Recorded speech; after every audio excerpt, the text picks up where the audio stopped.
PSSI menegaskan bahwa biaya charter atau sewa pesawat non-komersial untuk timnas Indonesia tidak diambil dari alokasi anggaran yang diberikan negara atau APBN. Pertama, ini ada sialan sedikit. Jadi federasinya Cina, PSSI-nya Cina nih, dia bikin kebijakan kalau kan kita mau ketemu dia nanti ya di tanggal berapa tuh, kita ketemu dia tanggal 15 kalau nggak salah. Nah itu dia bikin kebijakan kalau stadion yang dipakai itu jaraknya jauh. Jadi kita sebelumnya gini, ini stepnya nih ya. Stepnya ini kita akan melawan Bahrain dulu. Itu di tanggal 10 kalau nggak salah kita ngelawan Bahrain. Setelah lawan Bahrain itu kita langsung terbang ke Cina. Jaraknya kalau dihitung-hitung, kalau jumlah-jumlah itu total 30 jam perjalanan. Kenapa? Karena ketika nyampe di airport di Beijing kalau nggak salah, dari situ sampai ke stadionnya itu jaraknya 7 jam kalau naik bis. Ini lama banget, jauh banget, apalagi udah habis terbang, terus mesti ada transit lah, ngambil bagasi, ngambil ini segala macam, terus harus naik bis selama 7 jam, belum lagi ada latihan, belum lagi ada pertandingan yang penting.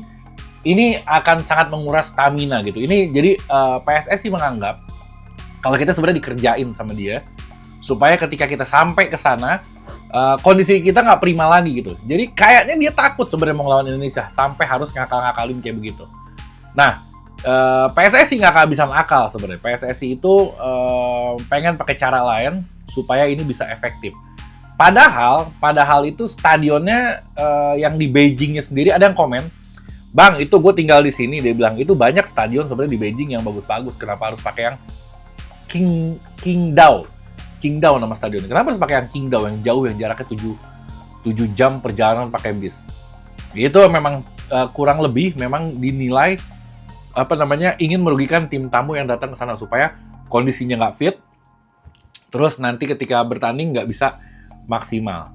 Oke, akhirnya PSSI berusaha mencari cara dan dia mungkin kepikiran kalau dia akan nyarter pesawat. Oke, nyarter pesawat ini nggak murah, nyarter pesawat ini mahal banget biayanya, bahkan sampai 9 digit. Lo komen di bawah 9 digit itu berapa, gue nggak berani komennya karena cukup fantastis, cukup mahal banget biayanya itu untuk satu perjalanan. Kalau menurut hemat saya, timnas kita punya peluang yang sangat besar untuk menjadi juara. Apalagi memanggil atau memakai pemain-pemain yang sebelumnya berhasil membawa timnas Indonesia U22 ya, yang pada saat itu kan bermain di ajang SEA Games. Dan seperti yang kita ketahui bahwa track record dari Sintayong sekarang telah membuktikan bahwa memang dia pintar untuk bisa meningkatkan potensi dari seorang pemain. Dan kita tahu pemain-pemain yang sebelumnya bermain di SEA Games juga adalah pemain-pemain yang sebelumnya ditangani oleh Sintayong di Timnas Indonesia U20 atau juga sebagian bermain di Timnas Indonesia Senior. Jadi memang nggak akan ada masalah bagi Sintayong. Dan bukan berarti Nova Arianto atau juga Indra Safri ini tidak pantas. Tapi perlu juga kita pahami teman-teman bahwa Nova Arianto nanti akan sibuk dengan Timnas Indonesia U17 yang kita tahu pada akhir bulan Oktober ya, jika saya tidak salah ya, nanti akan bermain di pertandingan-pertandingan babak kualifikasi Piala Asia U17. Dan juga Indra Safri yang akan sibuk untuk membawa Timnas Indonesia U20 lolos ke Piala Asia U20. Jadi dengan tetap dipertahankannya Sintayong, tentu ini juga yang akan memudahkan Sintayong untuk tetap melanjutkan metode latihannya untuk para pemain yang nanti akan menjadi bagian dari Timnas Indonesia Senior. Itu memang ada rasa penasaran bagi mereka. Sekarang satu grup lagi, tapi ini di kancah yang lebih di Piala AFF. Karena mereka berpikir kita sekarang sudah fokus di level yang lebih tinggi tentunya, level Asia dan ini pra Piala Dunia. Jadi makanya Piala AFF ini hanya dijadikan sementara sasaran antara aja ya, buat kita tidak ada target apapun yang diberikan. Kalah juga tersingkir tidak ada masalah ya. Sebenarnya saya mengharapkan bahwa Nova Arianto misalnya akan pegang sana, atau Coach Indra Safri juga tidak masalah untuk bisa memegang ini, sehingga fokus STS itu langsung aja dia terus di timnas senior. Karena kita akan bertarung bukan saja di bulan September kan. Setelah bulan September, pada bulan Oktober kita ada 2 pertandingan tandang menghadapi Bahrain dan China. Kemudian di November kita akan balik ke kandang menghadapi Jepang. Ada 1 pertandingan lagi tanggal 19 November itu menghadapi Arab Saudi. Jadi memang ini perlu untuk menyita waktu bagi STY sebenarnya ya. Perlu kerja keras bagi STY. Apalagi sekarang kalau dia diminta. Itu kalau masih November masih main, hanya beberapa hari ya mungkin 3-4 hari setelah itu masuk ke Piala AFF, karena AFF kan tanggal 23 November. Jadi memang hanya 3 hari. Itu yang menjadi, saya pikir, masalah. Dia harus kumpul pemain, tapi ya karena sudah ditentukan timnas U23 yang akan tampil, ya mungkin STY akan memberikan kepada asisten dia untuk bisa memanggil pemain-pemain dengan kontrol dari dia. Bisa aja Nova kembali akan datang membantu dia dan dia akan menyuruh untuk bisa mempersiapkan tim ini, tapi STY tetap akan mengontrol dan bahkan akan membawa tim ini, mendampingi tim ini selama pertandingan menghadapi grup B dengan Vietnam, Myanmar, ya, Filipina dan Laos.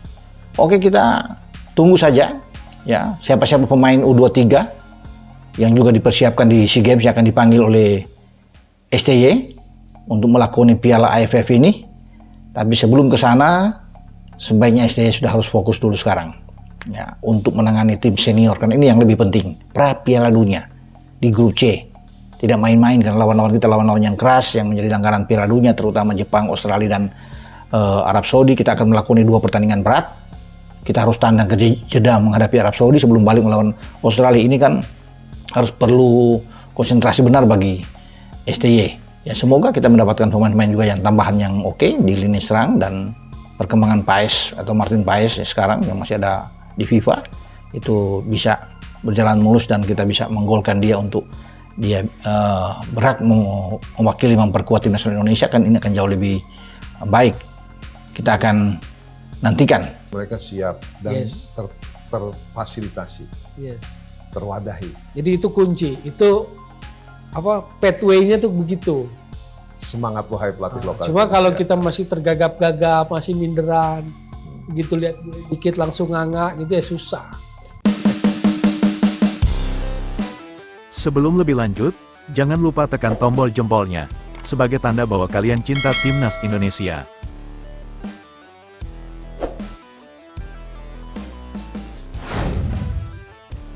Penggemar sepak bola China mengira Indonesia hanya Jakarta dan Bali. 2 provinsi Indonesia ini sering dikunjungi pengunjung mancanegara.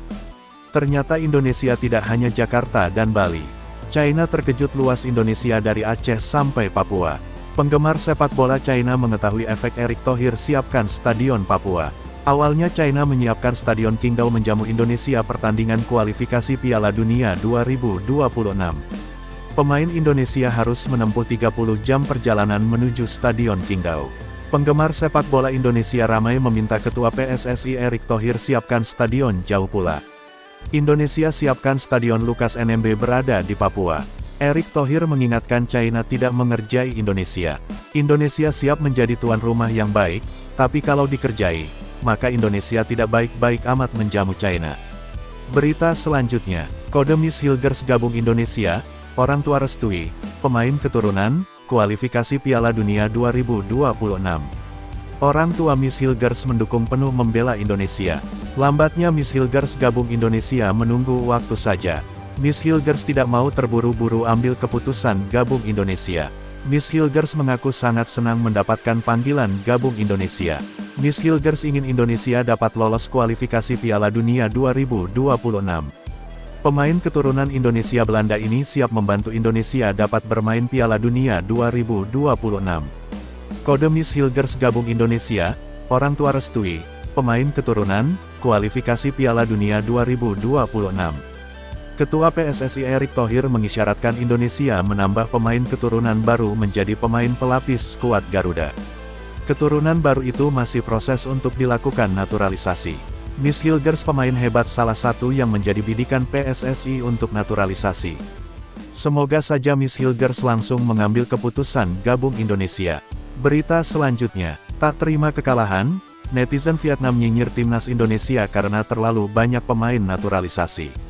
Timnas Indonesia sedang berada di puncak perhatian setelah berhasil melaju ke putaran ketiga kualifikasi Piala Dunia 2026 zona Asia. Prestasi ini menjadi kebanggaan tersendiri bagi para pendukung sepak bola Indonesia, mengingat Indonesia adalah satu-satunya wakil Asia Tenggara yang mampu mencapai tahap ini. Namun, di balik euforia tersebut, ada tantangan besar yang harus dihadapi, termasuk kritik yang datang dari netizen negara tetangga, terutama Vietnam. Timnas Indonesia akan menghadapi 2 laga berat pada bulan September mendatang. Pertandingan pertama melawan Arab Saudi pada tanggal 6 September tahun 2024, disusul dengan laga kedua melawan Australia pada tanggal 10 September tahun 2024. Meski persiapan terbilang singkat, dengan skuad yang baru akan berkumpul pada tanggal 29 Agustus, pelatih Shin Tae-yong tetap optimis. PSSI telah mengambil langkah bijak dengan menyelaraskan jadwal Liga 1, sehingga para pemain dapat segera bergabung dengan tim tanpa hambatan berarti. Keputusan ini diharapkan dapat memaksimalkan persiapan dan meningkatkan performa tim di lapangan. Meski hanya memiliki waktu kurang dari 2 minggu untuk mempersiapkan tim, Shin Tae-yong memiliki keyakinan bahwa persiapan ini cukup untuk menghadapi 2 lawan berat di grup C. Keberhasilan timnas Indonesia ini ternyata tidak sepenuhnya diterima dengan baik oleh netizen dari negara tetangga. Netizen Vietnam, misalnya, masih belum bisa menerima kenyataan bahwa timnas Indonesia berhasil melaju lebih jauh dibanding tim nasional mereka. Beberapa di antaranya bahkan menyindir bahwa Indonesia tidak mungkin bisa lolos ke putaran ketiga kualifikasi Piala Dunia 2026 tanpa bantuan pemain naturalisasi dari Eropa. Komentar-komentar dari netizen Vietnam ini menyoroti penggunaan pemain naturalisasi yang dianggap sebagai faktor utama kesuksesan Indonesia. Mereka menganggap bahwa Indonesia terlalu mengandalkan pemain-pemain ini, sehingga kurang menarik untuk ditonton. Bahkan ada yang menyebut timnas Indonesia sebagai timnas Belanda berkewarganegaraan Indonesia, merujuk pada pemain-pemain keturunan Belanda yang kini membela Garuda. Meski demikian, kritik ini tidak menyurutkan semangat timnas Indonesia. Di bawah bimbingan Shin Tae-yong, tim ini terus menunjukkan perkembangan signifikan. Keberhasilan mengalahkan tim-tim kuat ASEAN seperti Vietnam, Filipina, Malaysia, dan Thailand di putaran kedua membuktikan bahwa Indonesia layak berada di putaran ketiga.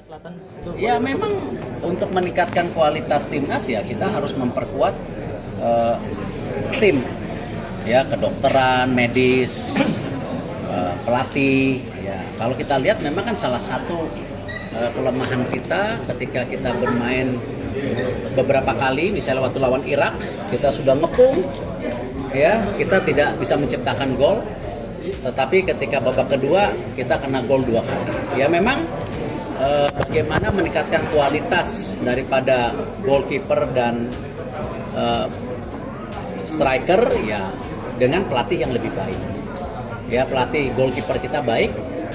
Sekarang kita Coach Shin Tae-yong menambah pelatih buat striker.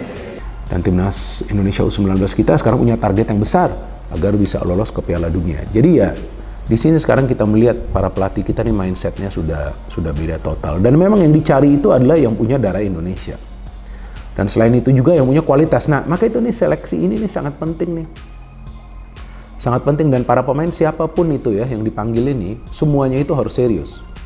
Dan mereka harus juga menunjukkan kemampuan terbaik mereka di level akar rumput. Karena inilah step pertama mereka agar mereka bisa menjadi pemain dari tim nasional Indonesia. Dan seperti yang sama-sama kita pahami bahwa impian dari setiap pemain sepak bola profesional adalah untuk bisa menjadi bagian dari tim nasional Indonesia. Dimulai juga dari level U17 ini. Dan dari 32 pemain ini yang dipanggil, yang menarik juga teman-teman, saya melihat banyak sekali pemain yang dipanggil di posisi back. Nah, saya bingung juga kenapa nih banyak sekali pemain yang dipanggil di posisi back. Terus kemudian nih jujur ya, saya kembali melihat extended highlights dari permainan timnas Indonesia U16 ya di Piala AFF U16 lalu. Ternyata pertahanan kita tuh sebetulnya nggak solid loh. Ya walaupun memang kita nggak banyak kemasukan gol kecuali lawan Australia ya, tapi sebenarnya pertahanan timnas U16 kita di Piala AFF U16 lalu itu nggak solid. Jadi saya pikir Nova Arianto menaruh perhatian serius ke lini pertahanan. Dan di lini pertahanan ada juga nih 2 pemain keturunan, tapi ya kita tahu sudah ada Matthew Baker nih, ada juga Matthew Davis. Ini beda lagi, Davis ya, ini kayaknya Matthew Davis ya. Ini beda lagi nih Matthew Davis. Dan ada Ocean Erwin Lim. Ini Ocean Erwin Lim ini dari Spanyol ya. Kemudian ada Lionel Messi Al-Fahri, nah ini dari AS IOP. STY berhasil membujuk ya Yong Ki-hun ini. Dia banyak berpikir ya untuk bisa menerima ya, pinangan atau rayuan dari STY untuk menjadi asisten pelatih di tim nasional Indonesia. Padahal Yong Ki-hun ini banyak ditaksir diincar oleh beberapa negara ya untuk bisa mengambil dia. Termasuk salah satu negara yaitu Cina ya, atau China yang akan menjadi lawan kita nantinya di grup C untuk lanjutan putaran ketiga Piala Dunia zona Asia. Nah, kita akan bermain melawan Cina itu pada bulan Oktober ya, saat kita tandang ke Qingdao di kandang mereka. Dan akhirnya Yong Ki-hun ini memilih ya Indonesia, dan dia mempelajari benar ya, dia sangat respect, hormat dengan Shin Tae-yong, dan dia setelah berpikir mengambil keputusan menerima ajakan STY untuk mendampingi STY selama putaran ketiga dan seterusnya tentunya. Ketika dia mengatakan iya, STY langsung untuk berbicara dengan Ketua Umum PSSI Pak Erick Thohir ya, untuk bisa merekomendasi Yong Ki-hun ini menjadi asisten dia. Ini rekan kakak seru banget, bahkan sampai orang tuanya ikut protes, mentalnya kena berarti sampai orang tuanya turun karena dikritik. Nah ini gue agak nggak setuju. Dikritik itu harusnya gini, kalau mental kena berarti belum siap untuk main di timnas, oke? Karena resikonya menjadi pemain bola itu harus diketahui sejak dini. Resikonya menjadi pemain bola, kalau lo main bagus, lo dipuji setinggi langit. Itu udah akan lo dapatkan. Kalau main jelek, pasti lo dikritisi sampai ke akar-akarnya. Memang udah begitu. Jangan disalahin si pengkritisinya, tapi memang siklusnya seperti itu. Indonesia, mau di Inggris, mau di Argentina, mau di Jerman, dimanapun sama kayak gitu. Bedanya cuma bahasanya doang, tapi semua perlakuannya sama. Nah, ketika usia muda ingin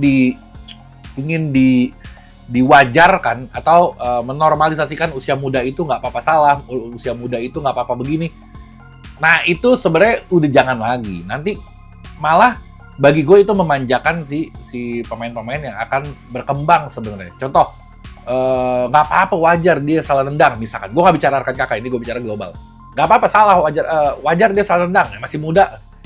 Nggak apa-apa dia wajar misalkan nih nggak profesional di lapangan, dia usia muda. Nah itu maklum kayak gitu tuh, itu sebenarnya nggak mendidik untuk pemain-pemain muda. Seberapa unggulnya pelatih-pelatih asing dibandingkan pelatih-pelatih Indonesia sebagai sebuah edukasi gitu. Belum ada studinya. Ya saya nggak pernah lihat gitu. Dasarnya tuh apa? Klub-klub itu misalnya gitu. Lebih cenderung kepada asing gitu. Iromir Seslia misalnya yang Persis ya, Persis Solo kan udah keluar masuk Indonesia berapa kali itu. Pertanyaan saya lebihnya di mana itu kan belum pernah ada kajian atau siapapun lah. Sebelum lebih lanjut, jangan lupa tekan tombol jempolnya sebagai tanda bahwa kalian cinta Timnas Indonesia.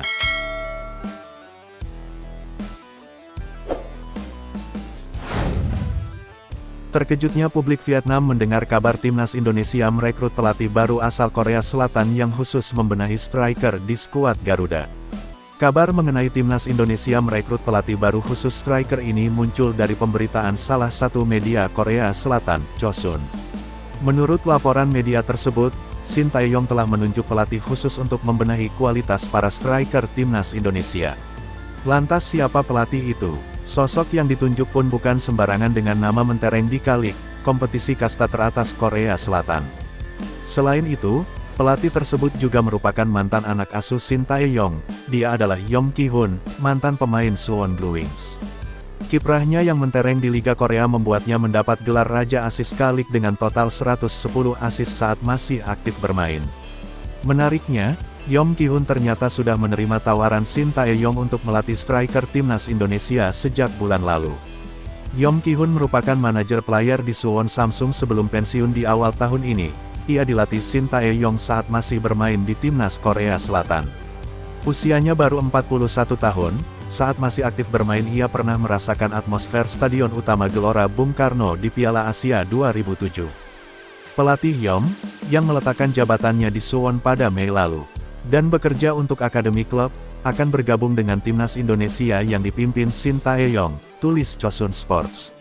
Kabar ini sudah merebak hingga Vietnam, publik negeri Naga Biru lewat media lokalnya dibuat terkejut tak menyangka dengan langkah Indonesia. Mereka tak menyangka timnas Indonesia benar-benar berani merekrut ex-striker timnas Korea Selatan dengan 57 caps dan torehan 5 gol. Media lokal Vietnam ini sampai mengulik kapan kedatangan Yom Kim Hun di Indonesia karena rasa penasaran mereka yang tinggi. Pelatih asal Korea tiba-tiba bergabung dengan timnas Indonesia. Mantan penyerang Suwon Samsung akan bergabung timnas Indonesia mulai pertengahan Agustus mendatang atas undangan Shin Tae-yong. Legenda Suwon Samsung, Yom Kim Hun akan mendampingi Shin Tae-yong di timnas Indonesia, tantangan besar pertama di luar negeri dalam kariernya, imbuh mereka. Lini serang timnas Indonesia memang menjadi pekerjaan rumah besar yang harus segera diselesaikan Shin Tae-yong. Tentunya kehadiran Yom Ki Hun akan memberi dampak positif, mengingat melimpahnya stok striker yang dimiliki skuad Garuda. Namun belum ada satupun yang bisa memuaskan Shin Tae-yong dan publik tanah air fan timnas Indonesia. Yom Ki Hun diharapkan mampu membuat striker Indonesia seperti Ramadan Sananta, Dimas Derajat hingga Rafael Struijk mengalami peningkatan. Khususnya bagaimana menempatkan diri sebagai target man dan mampu menyelesaikan peluang sekecil apapun menjadi gol.